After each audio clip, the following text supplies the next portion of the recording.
Ayan guys, ngayon naman nagagawa tayo ng juice bago tayo matulog. Kailangan natin uminom ng juice. Ito yung cucumber na ginagawa ko. Para noon ay, alam niyo naman ang cucumber, marami itong vitamins, marami itong minerals, antioxidant, at saka kailangan din natin ng water. Sa maghapon natin na pagod ay kailangan natin. Kaya habang tayo ay gumagawa, dapat ay enjoy lang po tayo talaga. Ayan. Siyempre, aalisin natin ang kanyang balat para pag blender natin siya, malinis. Alisin natin yung sungot. Medyo nag-ice na to sa aking rep. Masyadong malakas ang aking rep. Ayan. Dalawa na yung nagawa ko. Kasi gagawin natin para noon. Minsan kasi mas masarap yung hindi ka na nabumaya-maya. Okay na yung inom na lang para presko. Yung gusto mong makuha na vitamins, ay makukuha din natin. Ayan, ang ating cucumber. Pwede rin to gamitin mo sa yung paste, magpaganda rin ito. Gumagawa rin ako ng cucumber sa aking soap, sa aking toner. Pero masarap din na iniinom tayo ng sariwang cucumber. Ayan. In Tagalog, ito ay pipino. Ayan. Siyempre, para mag-iba naman ang kanyang kalasahan, sinasamahan ko din ng orange. Ito naman yung ating balat. At may gagawin din tayo sa balat na to.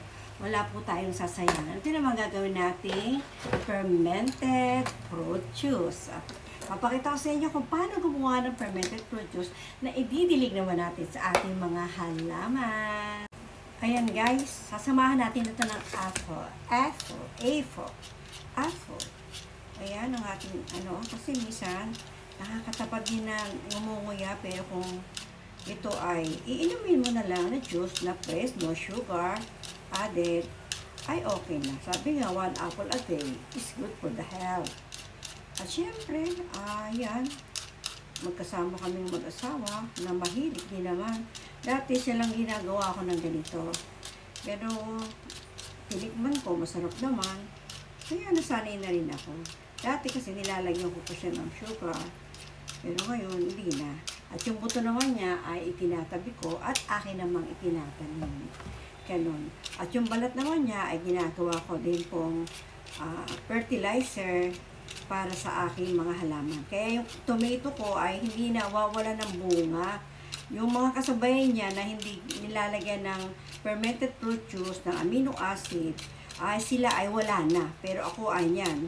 Marami pang bunga at marami pang bulaklak kasi nagpapatuloy. Kasi lahat ng nutrient na kailangan ng ating tomato ay nakukuha niya.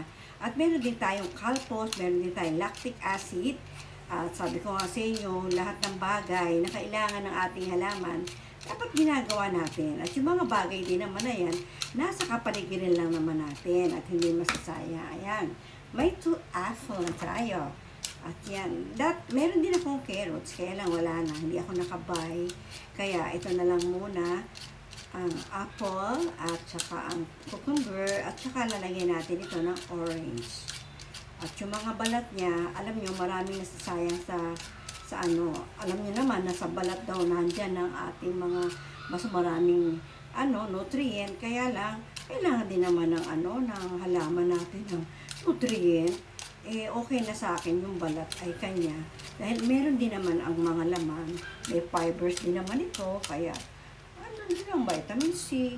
Ang minerals. At samahan natin ng ito. Meron tayong orange. At ayun, gagamitin na natin ating juicer.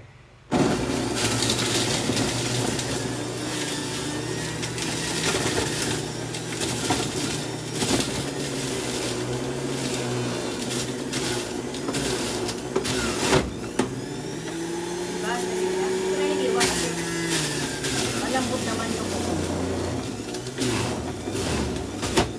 Para dire-dire.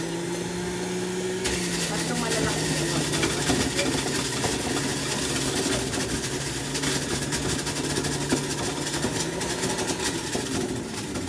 Kaya lang puno na.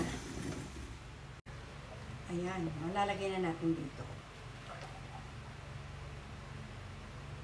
O, diba? Diba? Nakaka 1 glass na tayo. Yummy. Lasang-lasang cucumber. Pero masarap siya kung meron siyang apple. Pero itong apple, iwain natin ito. Para hindi mahirapan ang ating blender. Tapos, ayan. Medyo maliit lang para hindi masyadong mahirap.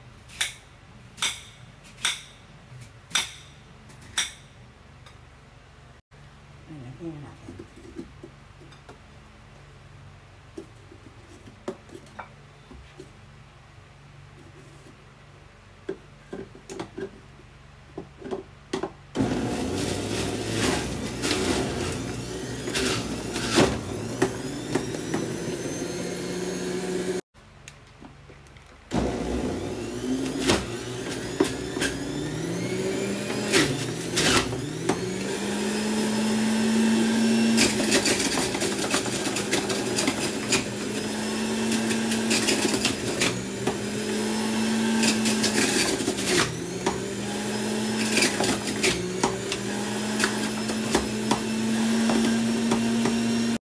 Pwede natin dalawang ulit.